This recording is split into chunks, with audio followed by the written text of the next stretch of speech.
just because people are in America does not mean that they automatically have money. And I even told some of my neighbors here, I was like, y'all, because everybody's like, oh yeah, America money, da da da da da. But I'm like, the people there are going through the same struggles, just a different amount of zeros at the end is really what it is. I'm like, people don't own anything, everything, there's a mortgage, there's loans, there's car payments, there's credit cards. Like, there's a whole other animal that you're not seeing. All you're seeing is what they have, right? And so I even had to, when I went to Africa, I had the same conversation with them, because once I broke down to them how much school costs, how student loans work, all of that stuff, they said, oh, like, I don't want to go there no more. And I was like, this is the stuff that's not talked about. Like, this is not what's making it to these other countries.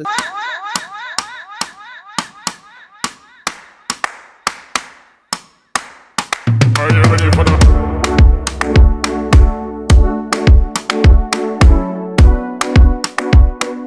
Welcome back to the studio. Hello. Today on Island Money 365, we have the wonderful, amazing Tiffany Grant. Woo!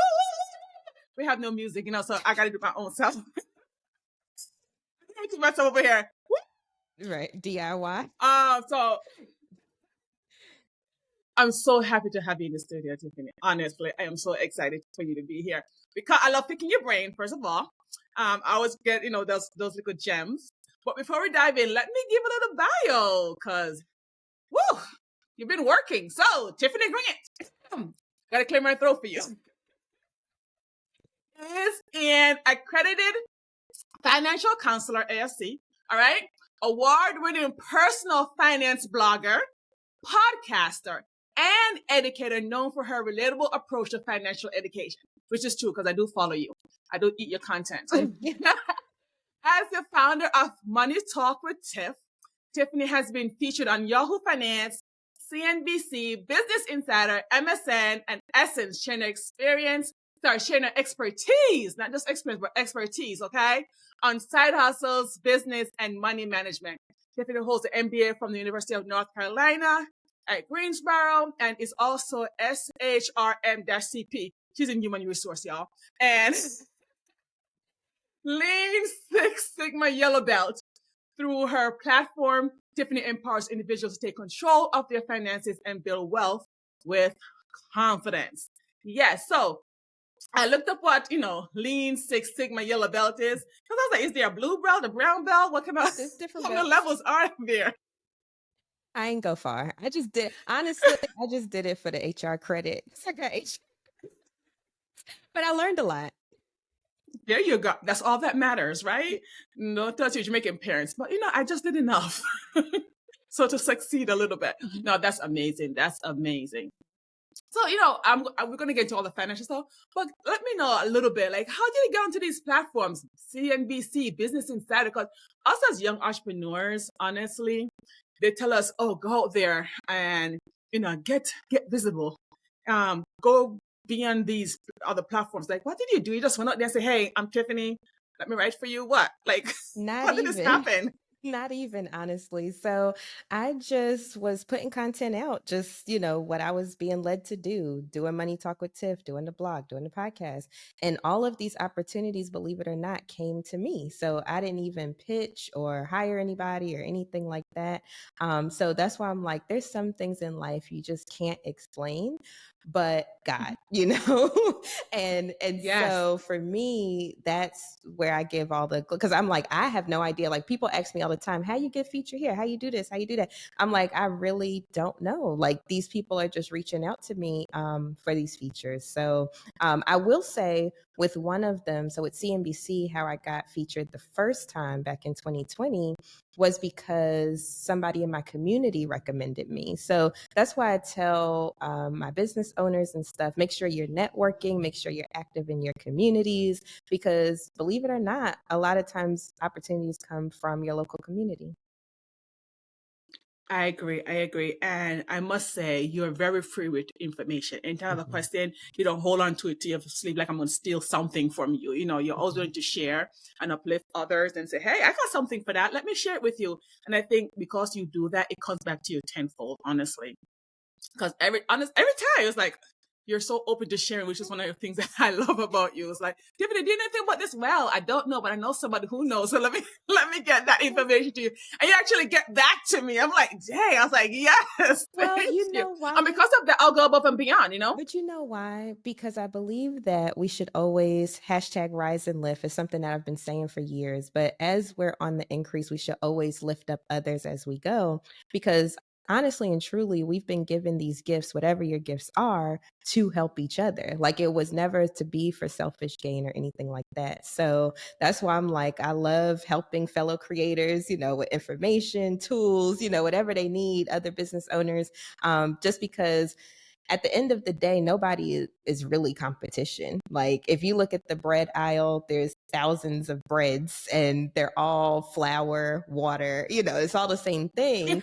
However, Exactly. different people have their brand. And so that's really how it is in any market out here. And so I would say honestly, a lot of my success has come from helping others, collaborating with others that are in the space, outside of the space, and things like that. And once you do things with a good heart, it's the law of the universe. Things have to come back to you.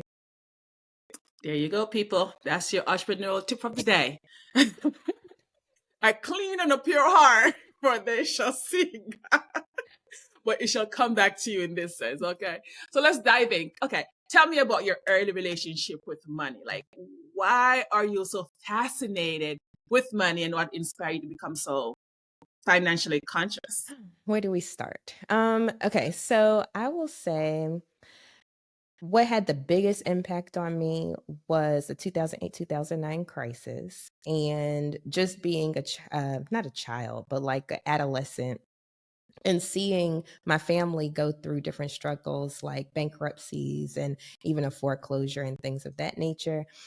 It made me want to learn more about money. I always found it fascinating. I remember even as a child, like 5, and cutting out coupons. Nobody used the coupons. I just like going through the motions. And then I was like, it kind of dawned on me like, oh, these little pieces of paper is like money. Like, like why are we not using this? And then I ended up being like an extreme couponer when I became a teenager. But it just money just interested me. Is that a word? Interested me. Anyway, it gathered my interest, and also business. And so those two things just have been common denominators throughout my life. And with everything I do, those two things have always been weaved in. And I will also say being around like all of my immediate family is spenders, like they love to spend money, which was great as a child because of course I got whatever I wanted. I was very spoiled. However, as I got older, I saw the consequences that that could have. And, after having conversations with family members and stuff, I saw that it was actually a family pattern. And I just wanted to do things a little different. And so that's why I started educating myself, and everything for the most part was self-taught, from reading Money Magazine, Kiplinger Personal Finance Magazine, when magazines existed, um, listening to podcasts, reading blogs. Like that is how I taught myself about money. And then I realized that one of my gifts is taking what I learn and disseminating it out in ways that people can understand. And so that's just how it got started. Nice. So did they think you were weird? Like it's not because I've the always reason been I'm asking weird. that question because when I went hard into becoming debt free, and so I'm going to change this pattern of mine because I saw it in my family too. I was like, Petra, it's not that bad. Like, why It's because I'm like, no, I'm not doing that. Oh, candy, I'm not even buying candy. That's not in the budget. The budget is for groceries, and this is what's on the grocery list. I'm not deviating. Just like it's not that serious. It's not that. Are you really struggling that much?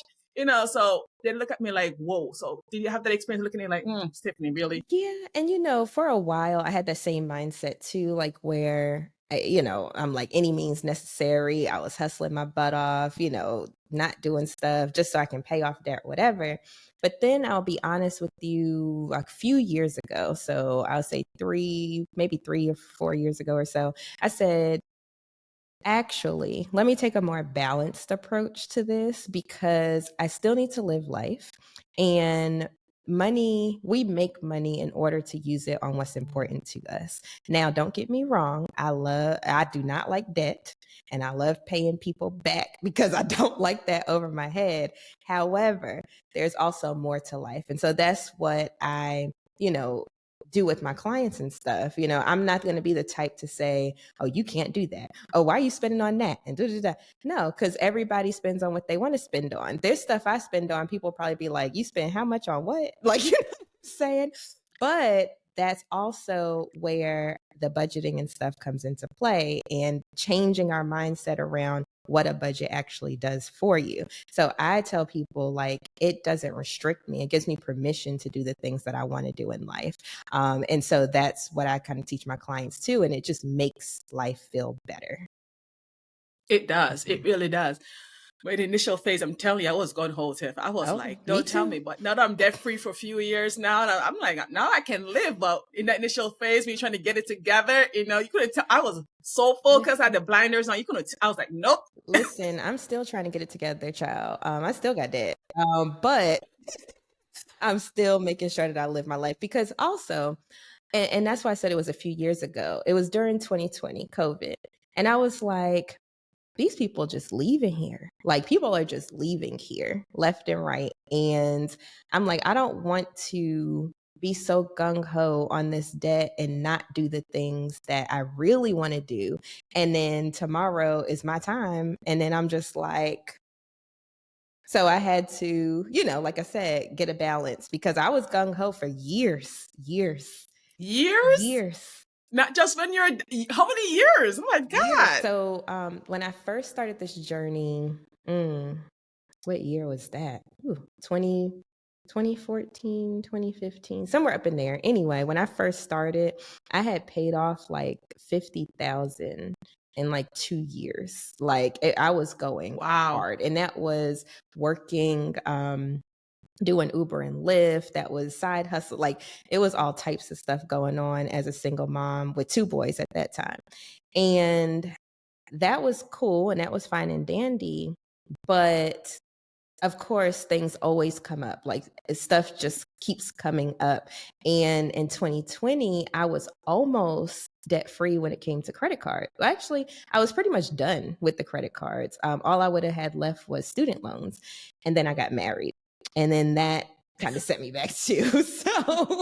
So yeah. So now I'm digging out of that hole because my divorce was just finalized in January of this year. So now I have to dig back out of that hole. But that's why I also tell people to give yourself grace. This is coming from someone who does this for a living. And so when I was in my marriage and going through everything that I was going through, it was a struggle for me because I'm like, I was almost done. Like, I put so much pressure on myself that I wanted to be debt free by 30. That is what my whole platform was built on. And so I was putting so much pressure on myself. And I said, you know what, Tiffany, just calm down. It's okay. You're on your timeline. And honestly, I changed my podcast description to debt free by 35. Nobody cared. Nobody batted an eye. It was not a big deal, whatever. Because see, that was part of the reason I started the blog too, not just to get information out, but also to hold myself accountable to my goals. Because I'm like, oh, if I put it out there to the masses, everybody gonna be looking at me like, okay, did you do it? Are you done? And that's what I told myself in my head. And that's what made me stay on it.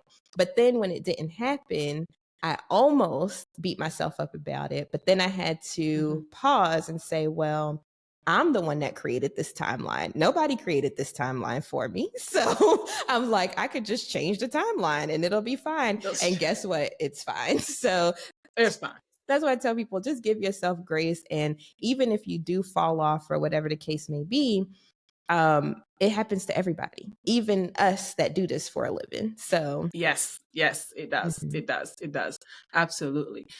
So in our community, though, you would say one of the things as we're getting better with money, family members think we have it, quote unquote, we are financially stable, or they think we're doing better than they are financially, they kind of look into us for support in other ways.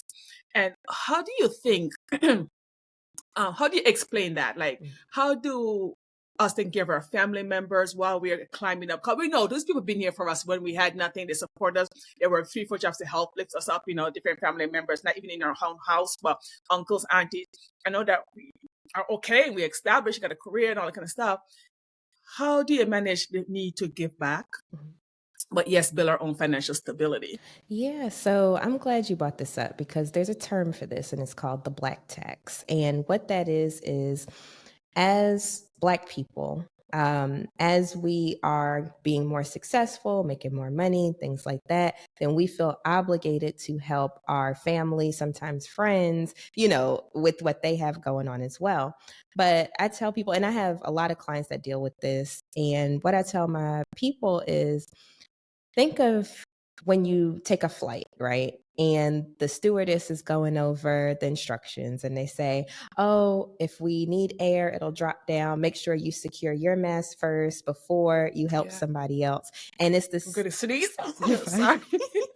And it's the same thing with finances too. Like, you have to make sure that you're okay before you help someone else. So what I do, no is a big part of my vocabulary, because if I don't have it, I don't have it. And I don't feel one way or another how you feel about that. Because at the end of the day, if my mortgage is due and I don't have it, then who am I going to go to?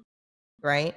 And so I will tell people no. And also, I will give them resources because, I've offered free counseling sessions to my entire family, extended family, everybody, because I'm like, there's nobody in my family that should be struggling when you have this resources here. Now, do people take advantage of it? Nope. I don't even think I had anybody take advantage of that deal, actually. And so that's my thing, right? Like, I can't want it more than you want it. And so if I say I can't help you financially because I don't have it, and I'm offering to give you a resource or to help you one-on-one, get everything together, and you don't take advantage of it, then what else do you want me to do? But going back to the original point, you have to make sure that you're taken care of before you can help others, because also another thing is, you can't pour from an empty cup. And so if you're so busy pouring out while you have it, then there comes a time when your cup is empty. Now what? Everything stops. And so, and I had to, one of my friends helped me with this too, because in business, this is what I do, right? Like you said, I love giving. I just like, oh yeah, let me help. And what my friend helped me to realize, which is also biblical, is that if you have to make money in order to feed back into the community. And so if I'm not making money, so if I'm doing everything for free, how am I supposed to do my community work? I can't. It's going to be hard. Amen. So. Amen. Say, so true, so true. But I feel like as immigrants, though, we have this extra thing that most maybe in the financial world don't realize or really talk about, and that is the cultural expectation on us as immigrants that has migrated. Because let's be real, I'm Jamaican, as you know, you're Jamaican, and we migrated here, and people still coming there foreign, right? I'm golden, I have money, I'm rich because I'm in a foreign, and please talk about it. Can we talk about that? Because that's what I've been trying to get people to understand. Just because people are in America does not mean that they automatically have money. And I even told some of my neighbors here, I was like, y'all, because everybody's like, oh yeah, America money, da da da da da. But I'm like, the people there are going through the same struggles, just a different amount of zeros at the end is really what it is. I'm like, people don't own anything, everything, there's a mortgage, there's loans, there's car payments, there's credit cards. Like, there's a whole other animal that you're not seeing. All you're seeing is what they have, right? And so I even had to, when I went to Africa, I had the same conversation with them, because once I broke down to them how much school costs, how student loans work, all of that stuff, they said, oh, like, I don't want to go there no more. And I was like, this is the stuff that's not talked about. Like, this is not what's making it to these other countries. What's making it to these other countries is, oh, America's the land of opportunity. You can make so much money, and they see, the nice things, but you're not seeing the health issues, the stress, like all of this stuff comes with something else. So that's my soapbox on that. No, thank you. And I tell people in my church, I was like, look, stop sending 2 barrels every month. Stop it. Because you guys are borrowing to put things in this barrel to send, and then they don't appreciate. They give it away sometimes because they don't realize how hard you're working and that you're going to pay back this debt to someone who you borrowed the money, money from the stuff in the barrel to send to them. I said, be honest with your family members. Let them know that Western Union works both ways, And this is one thing that has helped me in my journey too. I have never wanted to impress anybody. Like, I do not like. I give people the real. Sometimes people say, Tiffany, you too honest, but I'm just giving you the real, because I don't want you to think that something is what it's not. Like, when I struggle, I say I struggle. When I don't have it, I say I don't have it. Now, whether people believe me or not, that's completely up to them, but I know I'm honest when I say but I feel like that's one thing that gets people, not even just people that, have migrated, but even people that are in the States. Like, they're so worried about how they look to other people that they dig themselves in holes that are hard to get out of. And so, yeah, I'm not about that life. I had a husband that was about that life, but that is the whole. That's why he's the ex-husband now. Okay, so what are some of the ways, keeping on the same thread, what are some of the ways you can deal with the friction when family disapprove of taking care of home first philosophy? Because, they're saying take care of home first, right? Not realizing your home is only you and who people live in your house, not them, but, versus the collective. So how you deal with that friction? And you're saying being honest, and what else? Yeah, I think real honest conversations. I feel like we should be more open about our money, honestly, just as people around, like just everybody, being more open about our money and money conversations. Like, it shouldn't be taboo to talk about this stuff. For what? Have you met Jamaican stuff? Yeah, that's what I'm saying. Like, it's what? Like, I just be asking simple questions here. Like, just because me, with my background in HR and business and all, I just want to know how stuff works and understand, right? And people like, I can tell you. And I'm just like, I promise I'm not trying to use this nefariously or anything. I just want to get some information. Like, why you want to be my business? Why you want to be my business? Like, stay away from that girl. She's too nosy. It's so much like that. And it's very unfortunate, though, because if we do have more conversations, right? For instance, let's talk about the States.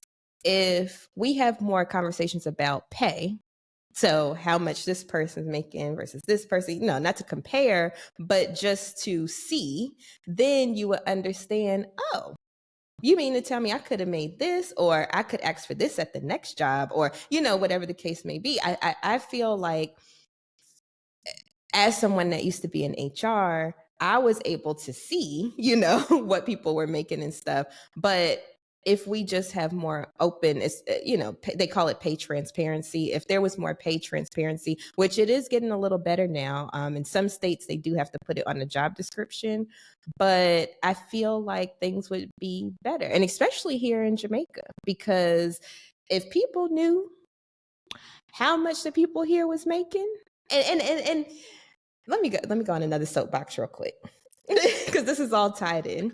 Yeah, this is all tied in, because I feel like part of that is control, right? Because if there's no pay transparency, if, let's say, at a job, nobody knows what anybody's making, then they can give you what they want to give you, and there's no way for you to know any better, right? But also on a massive scale, if you look at Jamaica, if the locals here are making a certain amount, and the people that are coming to tour, tourists and stuff don't know how much they're making, then, there's no perspective. And so, like, when I tell people, like, the people that work on the resorts and all, like, y'all spending thousands of dollars a night, meanwhile they not paying them even a tenth of that, you know what I'm saying, for the week, then people are like, what now? Less people want to stay on the resorts. But it's like a matter of getting that information out there. And if we're told not to talk about this stuff, which is what we're told, then they can do whatever they want. They can control things. So yeah, I have a lot of family that works in the resort, obviously, and in HR and in behind the scenes in management, also on the ground, cleaning the grounds, like different levels within the resort. And I know how much you make. So whenever I travel to different countries, I always make sure I tip. I really, really tip, because I know that's my family. I know what they're getting versus what I'm paying to stay there. And so, but a lot of people's not privy to that information. Once again, they're just going for luxury, and which is okay. But just know that a person who's serving you is getting upset because they didn't clean the table or something like that. You have no idea. They have 6 kids at home, or taking care of the whole family, grandparents, just different generation, and they're barely making ends meet with the money that you're giving them, plus the headache on top of that. So be kind. That's all I gotta say. Be kind. So Tiff, what are your current money goals, and what steps are you taking to reach them? Because we know we are full financial coaches. You're like years ahead, but in your business. Look, you debt free. But I'm not there yet. Shoot. I give myself 2 years. I was like, I'm done with this after 2 years. I can't go further. You ready for years, girl. I'm like, whoo, I would have passed out. 2 years was my limit. So what are some of your money goals right now, and what steps are you taking to reach them? Yeah, so definitely being credit card debt free. I'm gonna put an asterisk there.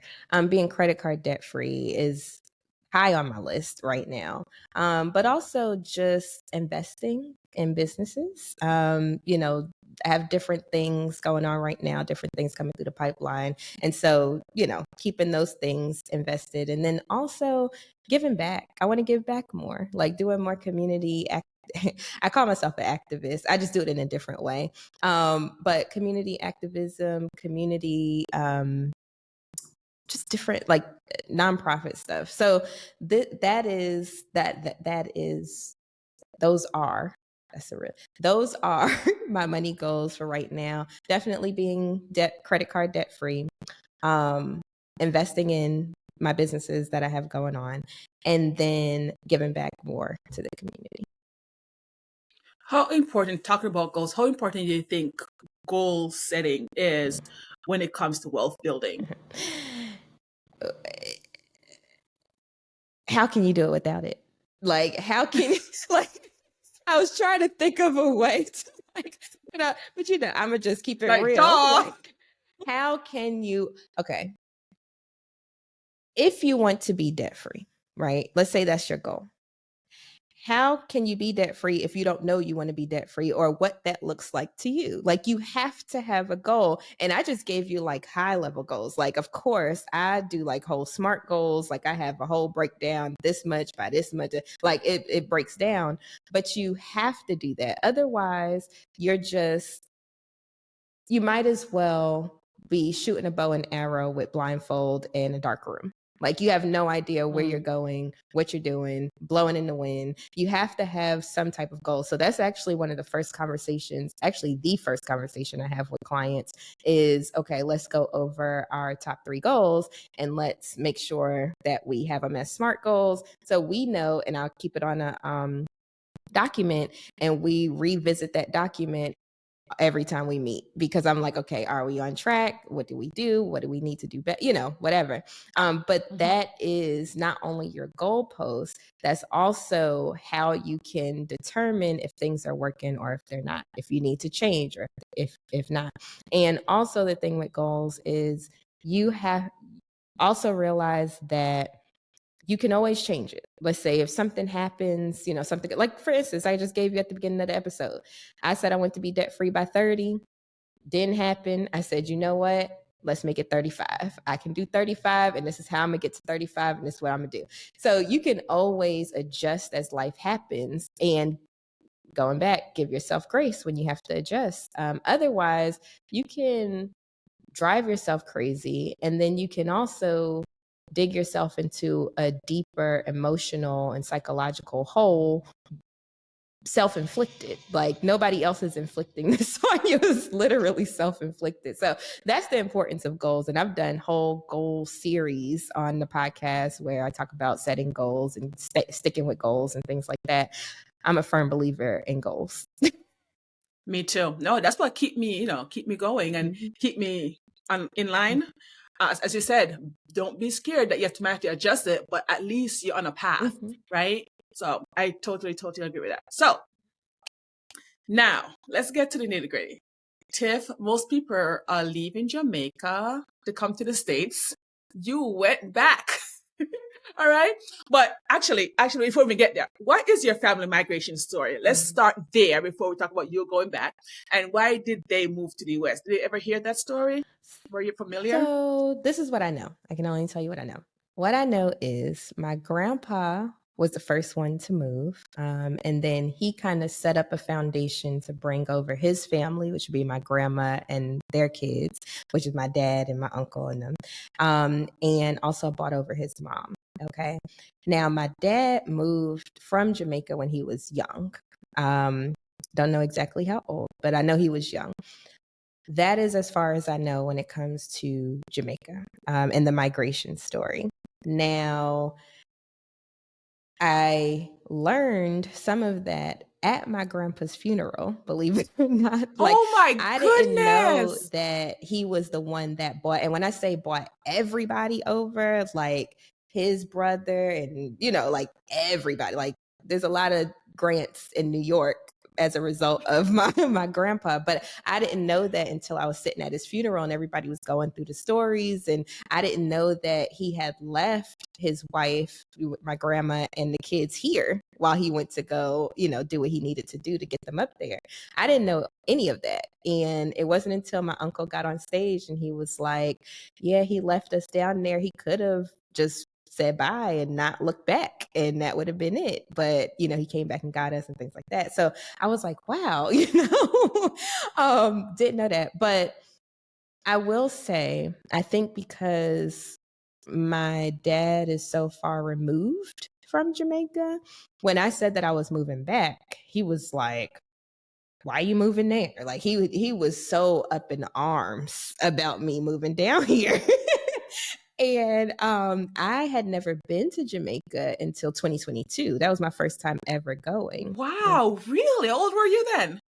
That was 2 years ago? When am I 30? 31. I was 31. So you have never been, not even visit all your family's in the States, so there's no one back home to visit or anything? I mean, I have family here, but I don't know them. You know what I'm saying? Like, obviously, and then my family up there doesn't really, like my aunt is the closest to the people here. Because like I said, my dad never came back. My uncle, I think, rarely comes back. My aunt is the only one that comes frequently. And so she said when she was in her 20s, I want to believe, was when the first time, I want to say, she came. And she had to do all of the groundwork herself with finding relatives and things like that. So she was just more interested in it, I guess. But that's how I got my first trip down here. I kind of bogarted my way on one of her trips. And at my grown... Talking about black tax. Right. Because she was like, hey, Tiff, we was just talking randomly one day. And she was like, yeah, I'm about to go to Jamaica again. I said, oh, really? I said, when you going? And I looked at my calendar. I said, oh, I just so happen to not have anything on my calendar. And I have some money to go. So how much I need to give you for this Airbnb? And that's how I got on the trip. But up until then, I mean, when I was younger, I will say my grandparents did try to bring me to Jamaica, but my grandma on my mom's side didn't allow me to go because she was concerned about my asthma and things like that. Because she had never been, so she was just concerned for my health, and that's why I couldn't go. But I do remember being so bummed about that when I was younger. When my grandparents was like, "Oh yeah, y'all don't have to pay anything; it's all expenses paid. We're just gonna take her down." And I was like, "Oh, I get to go." And then my grandma was like, "Yeah, no, because your asthma." And I was like, Womp, womp, womp. But that same grandma made it so that I could go when I was 31 because she watched my kids. I mean, I was here for like a month and she watched my kids and everything for that month. So I'm so grateful for her. Rest in peace. Thank you, Nana. So even though she said no when I was little and I couldn't get the all expenses paid, at least I could self fund and she did watch my kids for me. So it ended up good anyway. Aw, that's so wonderful. So that's nice. So, oh my goodness. So that's the thing. I think so much of our history get lost because mostly it's with our grandparents and they don't talk much about it. They don't, especially if there's a lot of trauma in it and hard work and sacrifice. They don't really talk about it. So it's like we lose so much. And I've learned even recently, me and my aunt was talking, and my grandma, my mom, she's a genealogist. So she's done more research into my family tree than anybody on that side has. And me and my aunt was just talking the other day, and somebody had reached out to me randomly from one of my articles, and they were like, we might be related. And I'm like, let's dig into this a little deeper.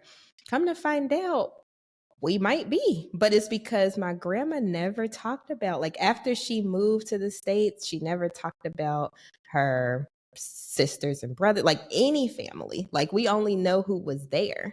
And now I'm learning that she may have had 15 to 16 siblings. Yeah, that's normal. And I'm like, where they Wow. at? Imagine the amount of family you have and cousins you have. Yeah, I have a lot. A lot. My mother, my grandma said her dad was very active. I'm gathering. So how has being closer to your roots impacted your approach to financial goals and legacy? Has it changed anything since you've been living in Jamaica? I will say the biggest thing has changed because honestly, financially, right now, I'm maintaining two different households. So it's not really a big difference financially living here just because I still have US bills. If I didn't have US bills, I would be straight. However, I do. And so so since I have US bills, financially, it's a little less, but it's about the same. I will say the biggest impact for me is just being on predominantly Black soil. And I know that sounds weird to some. No, I know what you're talking about. I know. But it's so real for me. And just I've been able to relax more. My health has improved. My spirituality has improved. My sense of community has improved. Because when I first got here, like, I still had the American mindset, and I'm like, what you look at, like, but now I'm like, good night, good evening, good morning, good afternoon. I'm just like, and it's just, I feel like I'm the best version of myself right now.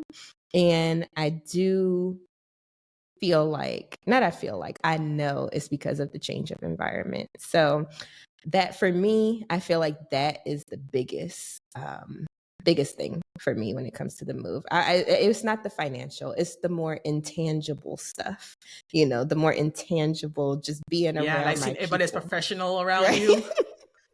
Being around my people, being able to rest, not stress, and be busy all the time doing nothing. We think we're doing a lot of stuff, but we're not. Like, we're just busy.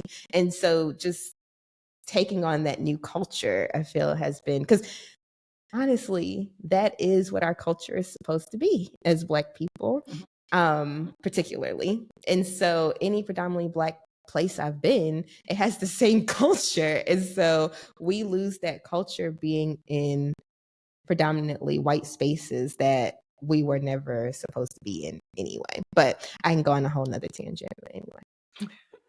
I get it. So, so how are you instilling, or I want to put it, how do you balance instilling financial wisdom into your children while teaching them about Jamaican culture now, right? Because now you're going to do something that your parents never did for you, and family responsibility. Like, how are you doing that, seeing that you never really received that yourself? That's a loaded question. So With my kids, there's a lot of different things. So with kids, what I've learned over time, and also I've interviewed people on the podcast about this too, is that they learn better by watching, right? So it's not a matter of you just telling them, oh, this is what you need to do with your money and this is what you have to do and da, because it's just gonna right out, right? But if they watch you do stuff, like my kids have watched me be an entrepreneur, they have watched me go to the bank, or I've taken them to the bank to cash in their change and fill out the forms themselves, and things like that. And so having those tangible lessons for kids is super important. Also, a funny story, my kids, so when I was back in the States, of course, like I said, I used to be an extreme couponer. I love shopping sales, things like that. And so when we would go to the store, my kids would ask me for stuff. I'm like, it's not on sale. So then they got to a point where they're like, hey, mommy, it's on sale. Can we get this? So like I said, they just learned by observing and stuff. And so another thing that I do with my kids is whenever they get some money, they have to put in 3 buckets. They have to put it in save, spend, and give. So they have to do all 3. So I don't care if it's $1 you put in and give, $10 and spend, $5 and save. You can determine what you put. You can't put a penny.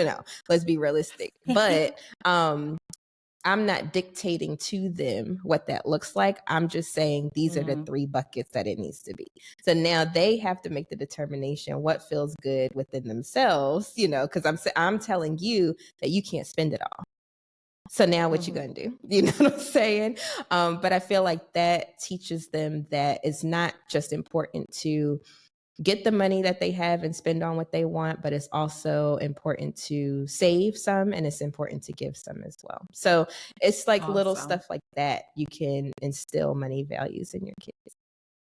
Awesome. And I was gonna go to here, being in Jamaica, because the currency is different. And so yes, ma'am. my son, when I was when I first started sending him to school, I didn't realize that he needed extra money for snacks and, all this other stuff. And so that has been a learning experience, not just for him, but for me as well. And learning, okay, this is how much you really need. Because he would just go, like, kids, they just think you rich and they just be balling. And then I'm like, okay, where's the change? Oh, I didn't have no change. What you mean you didn't have any change? Like, do you realize how much you just spent? And so we have been going through that process together with learning a new currency and learning what that looks like and what's reasonable with that, and also counting it out, because the counts are different too. Now he's counting in hundreds when up there it was like dollars. You know what I'm saying? So those are just some things that I do with my kids, even here. Awesome. So what's one piece of advice you'll give to young people in the Caribbean, now that you're there, who are just starting their financial journey, whether they're looking to migrate or build wealth at home, or something you tell them, know that you have both perspective? Yeah. So the first thing with everything, like we talked about, is know what you're trying to do. So know your goals. That's first. I'm not going to hound that in because we already did that. Also, the second thing is creating a budget. And if you don't know where to start, just start tracking what you're doing with your money. I promise you, usually when people get to the tracking stage, which is the first stage, they start making different decisions because you're actually paying attention to what's going on. But I will say that is the second thing that you want to do. So even to give both perspectives, when I was in the States, I used budgeting to quit corporate. Moving here, I use budgeting to move. You know what I'm saying? Like, it has always been a pivotal piece of major decisions that I make in life. And the reason is because once you know your numbers, the rest of your decisions become easy, because you're like, oh, because numbers don't lie. Right? Numbers don't lie. Numbers are straightforward. And if you know your numbers, like if you know how much you need, how much you can, how much you need to survive, how much you need to, do a luxury budget, whatever, then you can start making those numbers make sense once you have that clarity. So I will say doing that for sure. And then also, if you can, because I know not everybody's in a position where they can do this off the top, but have a savings, like have some type of cushion there, because that also makes decision making easier as well. When I was quitting corporate, I had saved up before I made the decision. When I moved down here, I had saved up a little bit before I made the decision. So I would feel like those three things are what makes your decision process a little easier. And you can start making sure that everything aligns with what you're trying to do. So you can make sure that your budget is aligning with your goals. And if your budget aligns with your goals and your time aligns with your goals, you have no choice but to reach your goals. There you go. So true. So true. So tell us about Money Talk with Tiff, because I do like it, right? Short, sweet, and spicy. But tell us about Money Talk with Tiff and about the wonderful work that you're doing. I really want you to share that with our audience. Yeah, sure. So Money Talk with Tiff is a blog and a podcast. I know most people know the podcast. That's just what has been blowing up, but it is a blog as well. And the goal behind it is to have just a central place where, honestly, Black people can come to learn about money, business, and career. So those are my three pillars, because it ties all of my backgrounds together. And with the podcast, the episodes are real short, sweet, to the point, 20 minutes at the max, between 10 and 20 minutes is usually the episodes, even when they're interviews, like we're real short, because I know my audience, we have a short attention span as millennials and Gen Z.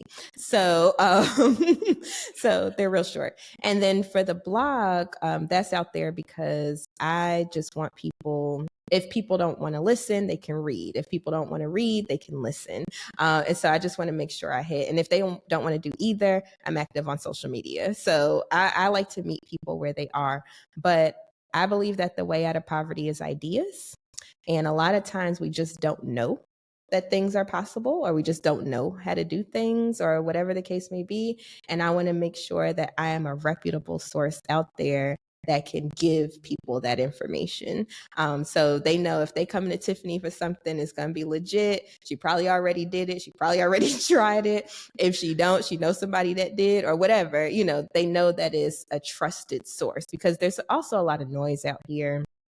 I did a whole podcast episode on that, how to spot internet guru. But it's a lot of noise out here. And I do pride myself on making sure that the information that I put out is legit information and that I protect my audience. So I say no to a lot of stuff. A lot of money. I say no to a lot of money, y'all. I say no to a lot of money, but it has to make sense for my audience, because that is my first priority. Amen. Amen. All right. I love that. Take that as note, entrepreneurs. If you're starting a business, think about starting a business, make sure you have your moral compass and what you're willing to go for and what you're willing to not go for, and stick to it. Now, because you're not getting any money or not making any money, doesn't mean to bend your moral code. Mm-hmm. All right. Mm-hmm. All right. So, Tiff, this was something I asked all my guests, right? What is the one saying or proverb that your parents used to teach you a lesson to provide guidance in life? You have any? And my family? Or friends, it's okay. Oh, this is something my grandma used to say. Because I grew up very into the church and everything. And she would say, if you lie, you'll steal. If you steal, you'll cheat. And if you cheat, you'll kill. Like, so it's like, and it's true, because if you will lie, then it's easy for you to steal, because then you could just lie about what you stole. And so that has always just rung in my head growing up. Like, I've never, and God forgive me if I'm telling a fib now, but I can't remember a time where I've ever stole. And even when I remember vividly, one day we were in the store and I was reading a magazine, because I was an avid reader growing up. And while we were walking through the store, and I walked out with the magazine, we was all the way up the street. And I told my girl, I said, oh, we got to go back, because this magazine needs to go back. And she took me all the way back, and I returned the magazine. And even to this day, like not too long ago, I was at Sam's Club when I was up there visiting, and I had water at the bottom. I forgot all about the water. I went all the way back to return the water. And the lady was like, you ain't have to do this. Like, well, I just felt bad. So, and that just goes back to the moral compass. And my grandma raised me very well. And I'm so grateful for that, because there's a lot of things in life that I look back now like I owe it to her. I owe it to her. And that's one of them. Awesome. See, gotta love our grandmas, gotta love our grannies, okay? So where can we find you, Tiff? Where can we find you? Yeah, so moneytalkwitht.com, that's the blog. Wherever you're listening to this podcast, search Money Talk with Tiff. Everywhere you are. And then also social media at Money Talk with T. I have a slight social media addiction, so I'm everywhere. So just me. Or you could just Google me, baby. No, I was kidding. I'm everywhere. Everywhere. She is, y'all. She is. We don't know how she does it. She says she's organized, but I'm like, girl, this is another level. Okay, you think she have a whole team behind her, like, hundreds, but you might have a small team. Do you have a small team too? I do have a small. Yeah, but small. it seems like you have a whole, like, a corporation behind you. But you know why? Because I utilize technology a lot. Like, I spend a lot of money on technology, but it makes it look like I have a whole team. Money well spent. There you go. Money well spent. Then I just justified it for guys, myself. Check her. Anyway. I'm spending money, and this is why. This is why it makes sense, people. Whatever make you sleep at night, Tiff. Whatever make you sleep at night. Yeah, thank you so much for coming through. I appreciate your time, yes, but I love our conversation. It's always great talking to you and getting the insight. So remember, until next time, remember, keep your money irate.